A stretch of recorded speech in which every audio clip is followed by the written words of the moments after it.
mayroong malaking chance itong si Shai Gilgeous-Alexander na magkaroon ng back-to-back NBA championship.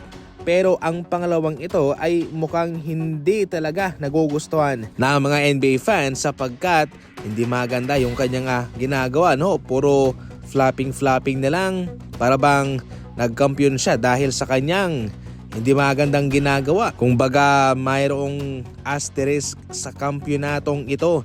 Nagkampiyon lang itong si Shai Gilgeous-Alexander dahil sa kanyang mga pagbibingwit ng foul sa kalaban. In short ay hindi po totoong basketball ang kanyang ginagawa. Posibleng magkampiyon siya mga idol, pero habang buhay po yung maaalala ng mga tao na yung kay Shai, nagkampiyon lang siya dahil sa kanyang mga flopping, dahil sa mga pabor na ginagawa ng mga referee sa kanya. Para sa inyo mga idol, ano ang komento ninyo patungkol dyan? I-comment lang at babasahin ko. 0% ang chance ni Giannis na manatili sa Milwaukee Bucks sa 2026-2027 NBA season. Ayon po yan kay Jerry Wolfield. So meaning mga idol ay mukhang sa offseason ay magkakaroon po ng bagong team itong si Giannis. Desidido ang dalawang kampo na matuloy na ang trade na ito para sa kabutihan ng lahat.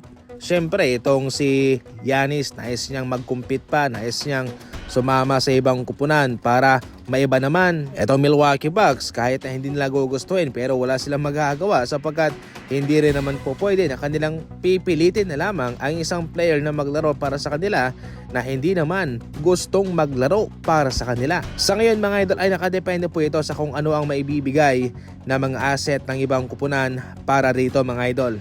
Definitely kahit na saan man siya pumunta, ito ho'y magkakaroon ng malaking impact mga idol sa balance ng NBA sa Western and Eastern Conference.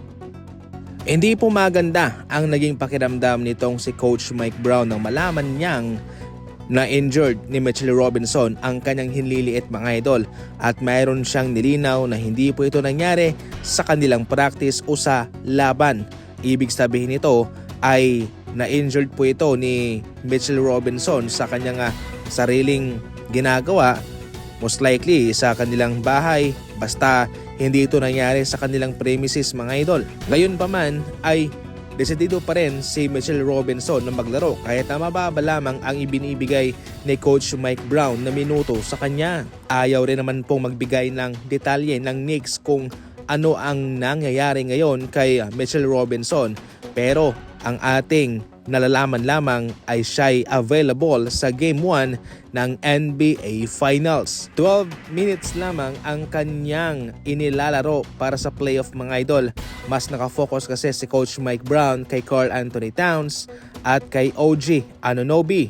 Gayon pa man ay meron ding magandang impact itong si Mitchell dahil mabibigyan rin po niya ng pahinga ang kanyang mga kasama.